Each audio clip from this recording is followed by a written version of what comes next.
प्रत्येक मनुष्य अपने जन्म से पूर्व के एवं जन्म के बाद के प्रभावों के अनुसार अपनी इच्छा आकांक्षाओं को धारण करता है।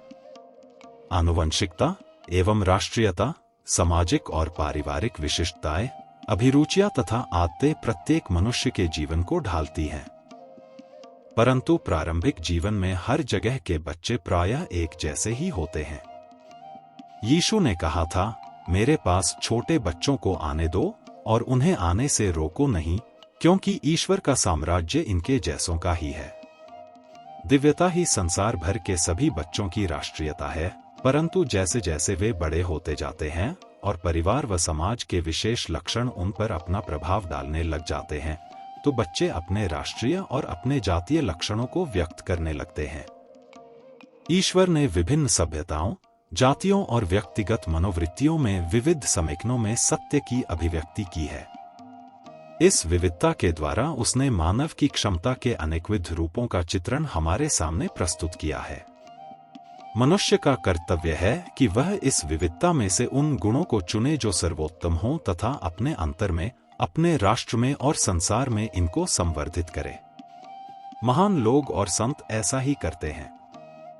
वे सत्य के विश्वजनीन सिद्धांतों को, जो शाश्वत हैं, अपने जीवन में प्रदर्शित करने में अपने समय से सैकड़ों वर्ष आगे होते हैं। ये सिद्धांत जीने की वास्तविक कला के सार हैं और मानव जाति की सफलता और सुहक के लिए प्रयोज्य एवं नितांत आवश्यक हैं। विभिन्न राष्ट्रों, जातियों और धर्मों के लोगों के बीच की भिन्नताएं लोगों में आपसी विभाजन पैदा करने की अपेक्षा अच्छे गुणों व पद्धतियों के चयन के लिए तुलनात्मक आधार बनने के लिए प्रयोग में आनी चाहिए, ताकि इससे आदर्श मानव और आदर्श संसार का विकास किया जा सके।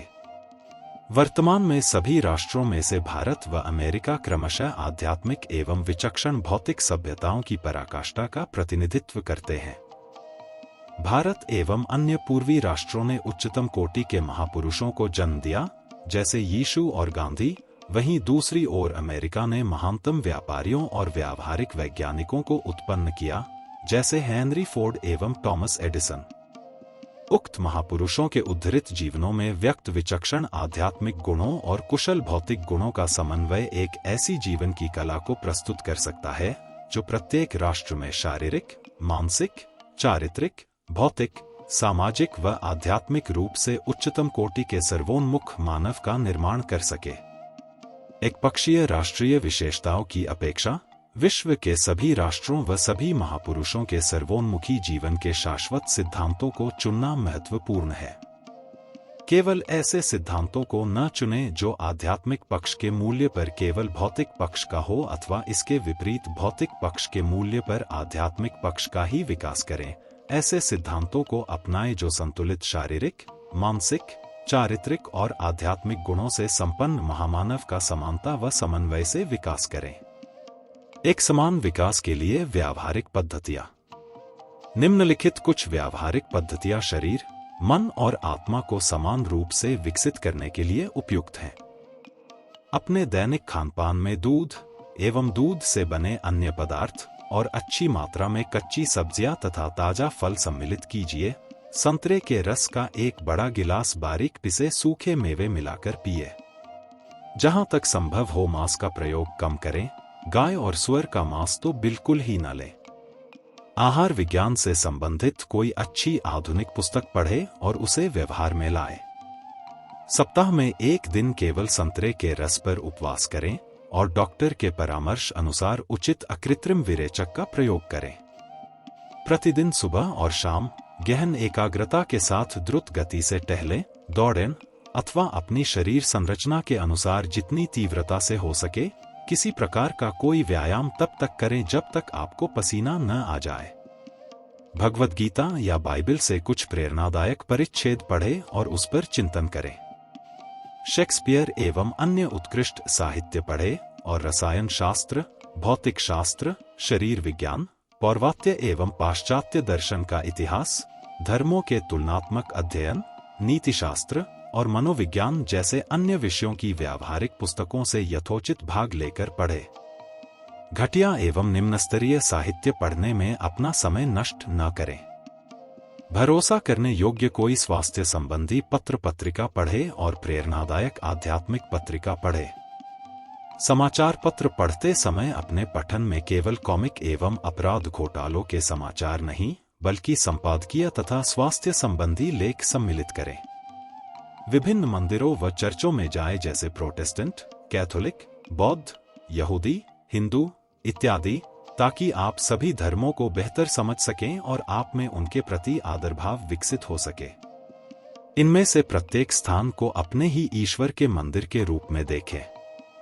न केवल मानव निर्मित मंदिरों में ही ईश्वर का आदर करें, बल्कि अपने अंतर के शांत मंदिर में उसकी आराधना करना और उससे तादात्म्य स्थापित करना सीखें। योगदा सत्संग सोसाइटी सेल्फ रियलाइजेशन फेलोशिप के महान गुरुओं द्वारा सिखाई गई वैज्ञानिक पद्धतियों का अनुसरण करते हुए 1 घंटा सुबह एवं 1 घंटा शाम को ध्यान करें। अंधे और बिना परखे हुए विश्वासों एवं धार्मिक मतों के वनों में न भटक जाए। आत्म साक्षात्कार के राजमार्ग पर चले जो आपको द्रुत गति से ईश्वर की ओर ले जाएगा। इंद्रियों के दास न बने। वे भौतिक इच्छाओं के साथ आपको बांधने के लिए नहीं, बल्कि आपको ईश्वर की झलक देने वाले अच्छे अनुभव प्रदान करने के लिए हैं। उच्च कोटि के नाटक और चलचित्र चुनकर कभी कभी देख सकते हैं। परिवार, देश और सभी राष्ट्रों पर लागू होने वाले ईश्वर के दिव्य नियमों का पालन करें। दया और समझदारी के साथ सत्य वचन बोलें और जहां कहीं भी सत्य नजर आए उसका आदर करें। अपने परिवार और देश के प्रति प्रेम का विस्तार करें ताकि आप उसमें सभी राष्ट्रों के लोगों के प्रति प्रेम और सेवा को सम्मिलित कर सकें। सभी लोगों में ईश्वर को देखें, चाहे वे किसी भी धर्म या जाति के हों। विलासप्रिय आदतों को दूर कर व्यय कम करें और बचत अधिक करें। अपनी आय से जितना अधिक संभव हो बचत करें ताकि आप बचत राशि के सूद पर बिना मूलधन को हाथ लगाए आंशिक रूप से जीवन निर्वाह कर सकें। उसमें हो रही उन्नति से अवगत रहना चाहिए और अधिक समय ध्यान में लगाना चाहिए। जीवन को 4 चरणों में बटा हुआ देखें। प्रत्येक चरण के दौरान मुख्य एकाग्रता उस कार्य की क्षमता का विकास करने में होनी चाहिए जो जीवन के उस भाग के लिए उपयुक्त है। 5 वर्ष से 25 वर्ष की आयु तक बच्चे को सघन चारित्रिक प्रशिक्षण मिलना चाहिए और आध्यात्मिक आदर्श व आदतें उसके चरित्र में निविष्ट हो जाने चाहिए।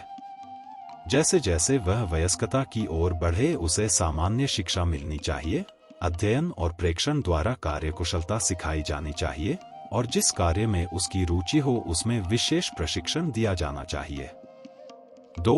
25 से 40 वर्ष की आयु तक एक वयस्क के रूप में व्यक्ति को संसार और परिवार के प्रति कर्तव्यों का पालन करना चाहिए और साथ ही साथ आध्यात्मिक संतुलन को बनाए रखने का प्रयास करना चाहिए। 40 से 50 वर्ष तक की आयु तक इस आयु में व्यक्ति को अधिक शांत रहना चाहिए, प्रेरणादायक पुस्तकें पढ़नी चाहिए और कला एवं विज्ञान में हो रही उन्नति से अवगत रहना चाहिए और अधिक समय ध्यान में लगाना चाहिए। 50 वर्ष की आयु के बाद जीवन के इस अंतिम भाग में व्यक्ति को अधिकाधिक समय ध्यान में रहते हुए व्यतीत करना चाहिए और इससे प्राप्त ज्ञान और आध्यात्मिकता के द्वारा लोगों की सामाजिक और आध्यात्मिक सेवा करनी चाहिए। सक्रियता में शांत और शांति में सक्रिय रहें। संक्षेप में, हर समय केवल धन कमाने के बारे में ही न सोचते रहें। व्यायाम करें, पढ़ें, ध्यान करें, ईश्वर से प्रेम करें तथा सदा ही शांति के साथ कार्य करें। ध्यान के आध्यात्मिक कार्य से प्राप्त शांति को अपने दैनिक क्रियाकलापों में बनाए रखते हुए सक्रियता में शांत रहना और शांति में सक्रिय रहना सीखें। गीता में भगवान श्री कृष्ण उपदेश देते हैं, योग में निमग्न रहते हुए सभी कार्यों को उनके फल से आसक्ति रहित रहकर पूरा करो। सभी कार्यों को पूरा करते हुए सफलता और असफलता के प्रति विरक्त रहो। कार्य की सभी अवस्थाओं, सफलता व असफलता में मानसिक संभाव योग कहलाता है। ईश्वर के पितृत्व में सच्चे भ्रातृत्व के लिए इस प्रार्थना में मेरे साथ भाग लें। हे परमपिता, संयुक्त राज्य विश्व के निर्माण में हमारी सहायता करें। आपका सत्य जिसका नेता व राष्ट्रपति हो, जो प्रेममय भाईचारे में रहने में हमारा मार्गदर्शन करे और हमें शरीर, मन व आत्मा का परिपूर्ण विकास करने के लिए प्रेरित करे, ताकि दिव्य शांति का साम्राज्य जो हमारे भीतर है हमारे दैनिक जीवन के क्रियाकलापों में प्रकट हो सके। हमें सभी प्रकार से स्वस्थ, कार्यकुशल एवं पूर्ण बनाए, ताकि हम संसार के सभी भाइयों को प्रेरणा दे सकें कि वे आपकी महान संतान होने के नाते अपने वास्तविक स्वरूप को प्रकट कर सकें। हे परमपिता, आपका प्रेम हमारी भक्ति वेदी पर सदा दे दीप्यमान रहे और हमें आशीर्वाद दे कि आपका यह प्रेम हम सभी हृदयों में प्रज्वलित कर सके। यदि आप शांति के अंतर मंदिर में ईश्वर के साथ संपर्क स्थापित कर लें और उनके साथ एकाकार हो जाए, तो आप जीने की सच्ची कला में पारंगत हो जाएंगे।